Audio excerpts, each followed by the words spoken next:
तो कहानी की शुरुआत में हम आइसलैंड में हो रही बर्फबारी को देखते हैं। जिस दौरान घोड़ों का एक ग्रुप अपने घर की ओर जा रहा होता है, तभी अचानक कोई क्रीचर घोड़ों के पास आने लगता है, जिससे सभी घोड़े बहुत डर जाते हैं और वहाँ से भागने लगते हैं। इसके बाद वो क्रीचर भेड़ों के फार्म में आता है, जिसके आने से एक भेड़ अचानक से गहरी सांस लेकर बेहोश हो जाती है और क्रीचर वहाँ से चला जाता है। ये फार्म इंगवर और मारिया नाम के कपल का था, जो कि आइसलैंड के पहाड़ों में शांति से रह रहे थे। अब क्योंकि उनके बच्चे नहीं थे, इसलिए वो बहुत अकेला महसूस करते थे। खैर, दोनों अपना परिवार चलाने के लिए भेड़ों की देखभाल के साथ साथ सब्जियों की खेती करने का काम करते थे। दरअसल ये जगह शहर से काफी दूर थी, जिस वजह से कोई भी यहाँ नहीं आता था और दोनों फार्म में काम करके अपना समय बिताते थे। एक शाम मारिया और इंगवर अपनी प्रेग्नेंट भेड़ों की डिलीवरी में मदद करते हुए नजर आते हैं, जहाँ उन्हें पता चलता है कि बहुत सारी भेड़ों ने बच्चों को जन्म दिया है, जिससे मारिया बहुत खुश थी। लेकिन इंगवर को उनमें ज्यादा दिलचस्पी नहीं थी, क्योंकि इतनी सारी भेड़ों को पालने के लिए बहुत ज्यादा खर्चा होता था। एक दिन जब दोनों काम करके आपस में बातें कर रहे थे, तब मारिया इंगवर को अपनी ट्रैक्टर में होने वाली प्रॉब्लम्स के बारे में बताती है, जिस पर वो कहता है कि उन्हें अगले सीजन से पहले ट्रैक्टर को ठीक करवाना होगा। इसी दौरान भेड़ों की शेड में उनका डॉग भौंकने लगता है, इसलिए उसे देखने के लिए दोनों शेड में आ जाते हैं। यहाँ वो देखते हैं कि डॉग एक प्रेग्नेंट भेड़ को देखकर भौंक रहा था, क्योंकि उस भेड़ का डिलीवरी का समय हो गया था। खैर, मारिया और इंगवर मिलकर उस भेड़ की डिलीवरी में हेल्प करते हैं, लेकिन जब वो उस भेड़ के बच्चे को देखते हैं तो बुरी तरह शॉक हो जाते हैं। दरअसल उस भेड़ ने एक हाइब्रिड बच्चे को जन्म दिया था, जिसमें उसका सिर भेड़ का था और शरीर इंसानों वाला था। यहाँ मारिया उस बच्चे को अपने साथ घर में ले जाती है और फिर दोनों मिलकर उसकी देखभाल करने लगते हैं। अब क्योंकि उनका कोई बच्चा नहीं था, इसलिए वो उसे ही अपना बच्चा मानने लगते हैं और उसे बहुत प्यार करते हैं। साथ ही वो उसका नाम अड़ा रखते हैं और उसे इंसानों की तरह ट्रीट करते हैं। इसके अलावा इंगवर उसके लिए एक बेबी कार्ट ले आता है और उसे बेडरूम में रख देता है, ताकि अड़ा हमेशा उनके साथ रहे। कुछ दिन बीतने के बाद हम देखते हैं कि अड़ा की असली माँ अपने बच्चे को आवाज लगाकर बुला रही होती है, लेकिन मारिया उसे उसका बच्चा वापस नहीं करती है। इसके बाद इंगवर देखता है कि मारिया अड़ा को अपने बच्चे की तरह गोद में लेकर खिला रही है। ये देखकर इंगवर इमोशनल हो जाता है और रोने लगता है। पर अब हाइब्रिड भेड़ के आने से दोनों की जिंदगी में खुशियाँ आ चुकी थी, इसलिए इंगवर बहुत खुश होता है। एक दिन जब इंगवर ट्रैक्टर को ठीक करने की कोशिश कर रहा था, तब उसका डॉग उसे खेत की ओर इशारा करके कुछ दिखाने की कोशिश करता है, लेकिन इंगवर को कुछ समझ नहीं आता, इसलिए वो उसे इग्नोर कर देता है। इसी तरह समय बीतता जाता है और अड़ा की असली माँ अपने बच्चे की तलाश में घर के पास आकर खड़ी रहती है, लेकिन मारिया हमेशा उसे घर से दूर कर देती है, जबकि अड़ा विंडो से उसे देखती रहती है। एक सुबह जब मारिया खेत में काम करने के लिए जाती है, तब वो इंगवर से अड़ा की देखभाल करने का कहती है, पर इंगवर काम करने के लिए शेड में चला जाता है और गलती से घर के गेट को खुला छोड़ देता है। जब मारिया घर पर वापस आती है तो वो इंगवर से अड़ा के बारे में पूछती है, जिस पर इंगवर बताता है कि बाहर जाने से पहले मैंने उसे बेडरूम में सुला दिया था। इसलिए वो अड़ा को देखने बेडरूम में जाती है, लेकिन अड़ा बेडरूम में नहीं होती है, जिससे मारिया और इंगवर बहुत डर जाते हैं और घर के चारों तरफ उसे ढूंढने लगते हैं। यहाँ मारिया बहुत ही टेंशन में आ जाती है। तब इंगवर उसे शांत करता है और कहता है कि वो अड़ा को जल्द ही ढूंढ लेंगे। अब वो दोनों अड़ा को अपने पूरे एरिया में खोजने लगते हैं, लेकिन उन्हें कहीं पर भी वो दिखाई नहीं देती है। इसलिए थक हार कर दोनों घर की ओर जाने लगते हैं। तब उन्हें भेड़ की आवाज सुनाई देती है। मारिया उस आवाज का पीछा करती है और देखती है कि अड़ा की असली माँ अड़ा को अपने साथ बाहर लेकर आई थी। मारिया तुरंत उस भेड़ से अड़ा को छीन लेती है और उसे ठंड से बचाने के लिए कपड़े से ढकने लगती है, जिसके बाद वो घर जाने लगते हैं, जिस दौरान अड़ा की माँ उनके पीछे आने लगती है, जिससे मारिया उस पर गुस्सा होती है और उसे यहाँ से दूर जाने का कहती है। घर में आने के बाद वो अड़ा को सुला देते हैं और राहत की सांस लेते हैं। कुछ महीनों बाद अड़ा बड़ी हो जाती है और अब वो इस परिवार का हिस्सा बन चुकी थी। खासकर अड़ा का रिश्ता मारिया के साथ बहुत अच्छा हो गया था और वो दोनों एक दूसरे के बिना नहीं रह सकती थी। एक रात मारिया को भेड़ों के बारे में डरावना सपना आता है, जिसे देखकर वो जाग जाती है और सोचने लगती है कि शायद अड़ा की माँ उसे अड़ा से दूर ले जाएगी। इसलिए मारिया अड़ा को बचाने के लिए एक प्लान बनाती है, जिसमें वो इंगवार और अड़ा को सोता हुआ छोड़ घर के बाहर आ जाती है और अड़ा की माँ को शूट करके मार डालती है, जिसके बाद वो उस भेड़ को वहीं पर दफना देती है। तभी इंगवार का भाई पीटर मारिया को ऐसा करते हुए देख लेता है। असल में पीटर शहर में रहा करता था और छोटे मोटे क्राइम करके पैसा कमाता था, लेकिन कुछ कारणों से उसके साथी उसे इंगवार के यहाँ छोड़कर चले गए थे। खैर, पीटर भेड़ों की शेड में जाकर सो जाता है। जब उसकी आँख खुलती है तो उसे अड़ा दिखाई देती है, लेकिन जल्द ही अड़ा वहाँ से गायब हो जाती है, जिससे पीटर को लगता है कि शायद उसने कोई सपना देखा था। सुबह होने पर पीटर इंगवार से मिलता है, जिसे देखकर इंगवार बहुत खुश होता है,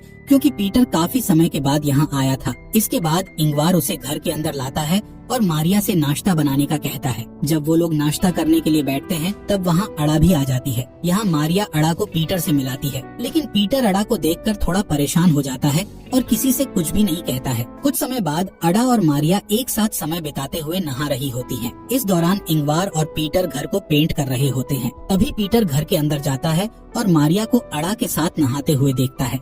जब इंगवार घर में आता है तब पीटर उससे पूछता है कि आखिर यहाँ क्या चल रहा है, जिस पर इंगवार उससे सिर्फ इतना कहता है कि उनका परिवार बहुत खुश है। रात में मारिया अड़ा को पीटर के पास लाती है और अड़ा को अपने अंकल पीटर से गुड नाइट कहने का बोलती है। तब पीटर एक बार फिर इंगवार से अड़ा के बारे में बात करने की कोशिश करता है, जिस पर इंगवार कहता है कि वो इस बारे में बात करना नहीं चाहता है। साथ ही वो पीटर से कहता है कि तुम यहाँ जब तक चाहो तब तक रह सकते हो, लेकिन तुम हमारे पर्सनल लाइफ में कोई भी इंटरफियर नहीं करोगे। यहाँ मारिया इंगवार से पूछती है कि आखिर पीटर यहाँ कितने दिनों तक रुकने वाला है। असल में पीटर मारिया के साथ फ्लर्ट करता था और उसे हमेशा गंदी नजरों से देखा करता था, इसलिए वो चाहती थी कि पीटर जल्द से जल्द यहाँ से चला जाए। खैर इंगवार उससे कहता है कि पीटर यहाँ कुछ समय तक रहेगा, क्योंकि वो अक्सर उन लोगों से बचने के लिए यहाँ आता है जिनको उसे पैसे चुकाने होते हैं। अगली सुबह तीनों मिलकर खेत में आलू लगा रहे होते हैं और उनका डॉग अड़ा की देखभाल कर रहा होता है, लेकिन अड़ा उस डॉग को डरा देती है। दूसरी तरफ तीनों एक ब्रेक लेते हैं, जिस दौरान पीटर मारिया से फ्लर्ट करने लगता है, लेकिन मारिया उसे दूर कर देती है। तब पीटर उससे कहता है कि तुम जिसे इंसान समझकर अपने घर में रखे हुए हो वो सिर्फ एक जानवर है, पर मारिया उसकी बातों पर ध्यान नहीं देती है और वहाँ से चली जाती है। अगली सुबह इंगवार अपने भाई पीटर को उठाता है और उसे एक शेड की सफाई करने के लिए मदद मांगता है। तब पीटर को सफाई करते समय अपने पुराने ड्रम्स मिलते हैं, जिन्हें देखकर वो बहुत खुश हो जाता है और ड्रम्स को बजाने लगता है। तब ड्रम्स की आवाज सुनकर अड़ा वहाँ आ जाती है और ड्रम्स का म्यूजिक सुनकर एंजॉय करने लगती है, पर पीटर को ये चीज पसंद नहीं आती है, इसलिए वो अड़ा का मजाक उड़ाने लगता है। साथ ही वो अड़ा को बाहर ले जाता है और उसे भेड़ बोलते हुए जबरदस्ती घास खिलाने लगता है, जिस दौरान इंगवार वहाँ आ जाता है और पीटर को ऐसा करते देख लेता है। अब इंगवार गुस्से में आकर पीटर को डांटने लगता है और अड़ा को अपने साथ ले जाने लगता है, जिस पर पीटर उससे कहता है कि अड़ा कोई इंसान नहीं है बल्कि एक जानवर है, पर इंगवार उसकी बातों को इग्नोर करके वहाँ से चला जाता है। अगली सुबह हम पीटर को देखते हैं जो चुपके से मारिया और इंगवार के बेडरूम में जाता है और उन्हें बताए बिना अड़ा को बाहर ले आता है। इसके बाद पीटर शेड से एक गन उठाता है और अड़ा को घर से दूर ले जाता है, जहाँ वो अचानक से अड़ा के ऊपर गन पॉइंट कर देता है और उसे शूट करने का सोचता है, लेकिन अड़ा के मासूम चेहरे को देखकर उसका मन बदल जाता है। दूसरी तरफ मारिया उठ जाती है और देखती है कि अड़ा रूम में नहीं है, जिससे वो टेंशन में आ जाती है और घर के आसपास उसे ढूंढने लगती है। तभी वो देखती है कि अड़ा पीटर के रूम में है, जहाँ पीटर उसे अपनी गोद में रखकर सो रहा होता है। इससे मारिया को लगता है कि पीटर ने अड़ा को एक्सेप्ट कर लिया है। खैर इसके बाद हम मारिया को शमशान में देखते हैं, जहाँ वो एक कब्र के सामने बैठकर प्रे कर रही होती है। यहाँ हमें पता चलता है कि मारिया और इंगवार की एक बेटी थी जिसका नाम अड़ा था, लेकिन किसी कारण से उनकी बेटी की मौत हो गई थी, जिससे वो दोनों काफी अकेले हो गए थे। यही वजह थी कि उन्होंने उस हाइब्रिड भेड़ के बच्चे का नाम अड़ा रखा था और वो उसे अपनी बेटी के रूप में देखने लगे थे। यहाँ इंगवार अड़ा को कहानियाँ सुनाता है, जिस दौरान उसे अपनी मरी हुई बेटी की याद आती है, जिससे वो बहुत इमोशनल हो जाता है। तब मारिया उसके पास आती है और उसे शांत करने लगती है। असल में ये दोनों अपनी बेटी की मौत का जिम्मेदार खुद को मानते थे, जिससे दोनों के बीच में काफी दूरियां भी हो गई थी। लेकिन जब से उन्हें अड़ा मिली थी तब से उन दोनों के बीच दूरियां खत्म होने लगी थी। इसके अलावा पीटर भी अब अड़ा को पसंद करने लगा था और अक्सर उसे घुमाने के लिए बाहर ले जाता था, जिससे इंगवार और मारिया भी खुश होते थे और उन्हें अच्छा लगता था कि पीटर ने उसे अपना लिया है। एक दिन पीटर अड़ा को अपने साथ मछली पकड़ने के लिए ले जाता है। तब वो अड़ा को अपने और इंगवार के बचपन के बारे में बताता है, लेकिन जब वो घर की ओर वापस जाते हैं तब रास्ते में उनका ट्रैक्टर खराब हो जाता है। यहाँ पीटर ट्रैक्टर को ठीक करने लगता है, पर उसे समझ नहीं आता है कि आखिर ट्रैक्टर में क्या प्रॉब्लम है, इसलिए वो ट्रैक्टर को वहीं छोड़ देता है और अड़ा को लेकर घर आ जाता है, जहाँ डिनर करने के बाद वो सभी टीवी में एक गेम देखते हैं, लेकिन उनकी टीम हार जाती है, जिससे उनका मूड खराब हो जाता है। इसलिए मारिया सबको खुश करने का सोचकर टीवी में पीटर के एक पुराने म्यूजिक वीडियो को चला देती है, जिससे सबका मूड अच्छा हो जाता है और वो डांस करने लगते हैं। यहाँ वो तीनों एंजॉय करते हुए ड्रिंक कर रहे थे। तब अड़ा उन्हें बिना बताए घर से बाहर आ जाती है, जहाँ वो उसी क्रीचर को देख लेती है जो कि कहानी की शुरुआत में भेड़ों के फार्म में आया था। इस क्रीचर को देखकर अड़ा घर की ओर भागती है और शेड में जाकर अपने आप को देखने लगती है। दरअसल अड़ा के मन में ये चल रहा था कि वो अपने पेरेंट्स मारिया और इंगवार की तरह क्यों नहीं दिखती है, जिससे अब उसे शक भी होने लगा था कि वो दोनों उसके असली पेरेंट्स नहीं हैं। खैर इधर इंगवार नशे में होने के कारण जमीन पर गिर जाता है, जिससे पीटर उसे बेडरूम में ले जाता है। तभी अड़ा भी वहाँ आ जाती है और इंगवार के साथ सोने लगती है। लेकिन अभी भी अड़ा उसी क्रीचर के बारे में सोच रही थी जिसे उसने थोड़ी देर पहले ही देखा था। इसी बीच पीटर मारिया के पास आता है और उसे टच करते हुए फ्लर्ट करने लगता है, जिस पर मारिया उसे रोकती है और दोबारा ऐसी हरकत करने से मना करती है। तब पीटर उसे ब्लैकमेल करता है कि मुझे पता है तुमने अड़ा की असली माँ को मार दिया है और अगर तुमने मेरी बात नहीं मानी तो मैं अड़ा को सब कुछ बता दूंगा। इसलिए मारिया को मजबूरी में आकर पीटर की बात माननी पड़ती है, लेकिन किसी तरह वो पीटर को एक रूम में बंद कर देती है। तब पीटर चिल्लाते हुए उससे गेट खोलने का कहता है, लेकिन मारिया उसे इग्नोर करके वहाँ से चली जाती है। अगली सुबह मारिया पीटर के पास जाती है और उसे अपने घर से चले जाने की रिक्वेस्ट करती है, जिसके लिए पीटर मान जाता है और वो उसे बस स्टॉप पर छोड़ने के लिए चली जाती है। इसी बीच इंगवार भी उठ जाता है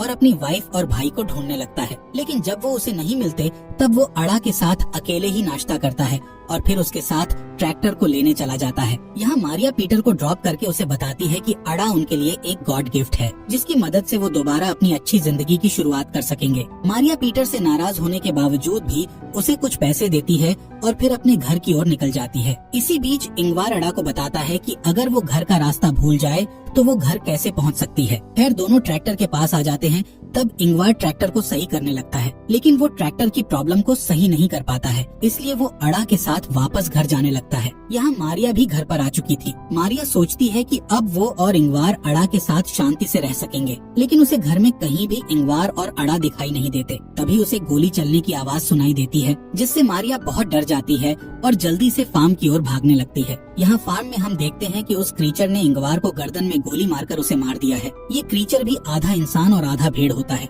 जिससे हमें पता चलता है कि ये अड़ा का असली पिता है और इसको देखने के बाद से ही अड़ा को अपने पेरेंट्स पर शक होने लगा था। खैर अब वो क्रीचर अड़ा का हाथ पकड़कर उसे अपने साथ ले जाने लगता है। तब अड़ा इंगवार के पास जाने के लिए अपने हाथ को उस क्रीचर से छुड़ाने लगती है, पर वो क्रीचर उसे पकड़कर ले जाता है और अड़ा रोते हुए इंगवार को देखती रहती है। जल्द ही मारिया वहाँ आ जाती है और इंगवार को मरा हुआ देखकर बुरी तरह रोने लगती है। अब मारिया के पास कुछ भी नहीं बचा था और वो पूरी तरह से अकेली हो गई थी। कहानी